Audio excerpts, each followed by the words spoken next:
देखिए, मेरी भूमिका पहले तथागत ट्रस्ट में एक मार्गदर्शक की थी, क्योंकि अपनी सेवा काल में अपनी सेवा के साथ न्याय करने के कारण मैं इस पर उतना ध्यान देने का समय नहीं था। 2020 में सेवानिवृत्ति के बाद भारत सरकार और पतंजलि योग पीठ के ज्वाइंट वेंचर में जो भारतीय शिक्षा बोर्ड बना है, नई पहल है जो सीबीएसई के समानांतर एक बोर्ड की, उसका मैं अध्यक्ष के रूप में दायित्व देख रहा हूं। लेकिन अभी मुझे फ्रीडम है कि मैं ट्रस्ट के, तथागत ट्रस्ट की भावनाओं के अनुरूप भी उसमें अपना योगदान दे सकूं। तो इसलिए मेरी भूमिका अवधारणा की है मुख्यतः। मेरी भूमिका उन बच्चों को प्रेरित करने के लिए मोटिवेटर की भी है। मेरी भूमिका उन ग्राम्यांचलों, वनांचलों में जाकर के उनके परिवार के लोगों को भी प्रेरित करने की है, ताकि इससे जुड़ें और मुख्य धारा में जुड़ने में वो आकर्षण हो उनके अंदर। और अभी तक ये भूमिका नहीं थी मेरी कि मैं लोगों से अपील करूं कि आप जुड़ो वित्तीय रूप से, बौद्धिक रूप से।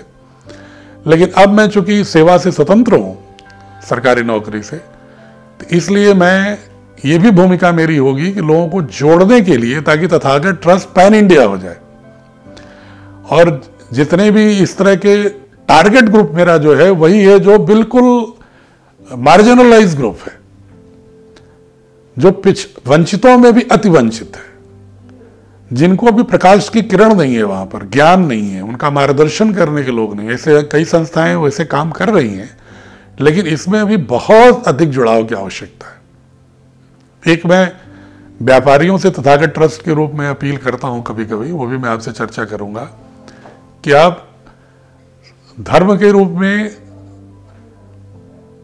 श्रद्धेय भगवान सदृश हनुमान जी की पूजा करते हैं, लेकिन ये भूल जाते हैं कि मां सीता की रक्षा के लिए भगवान श्री राम का जो हमारे आराध्य हनुमान जी ने मदद किया, वो किस क्षेत्र के थे?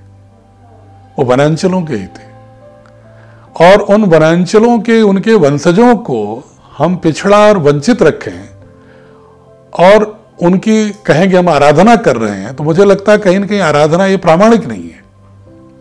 सही आराधना तो ये होगी कि उस आराध्य की पूजा भी करो, लेकिन उस पूजा का एक माध्यम ये भी होना चाहिए कि उन वनांचलों में रहने वाले जो पत्थर और वृक्ष की टहनियों से रावण से युद्ध किए थे हनुमान जी की प्रेरणा पर, उनके लिए भी तो कुछ करो। मुझे लगता है वो सबसे बड़ी पूजा होगी।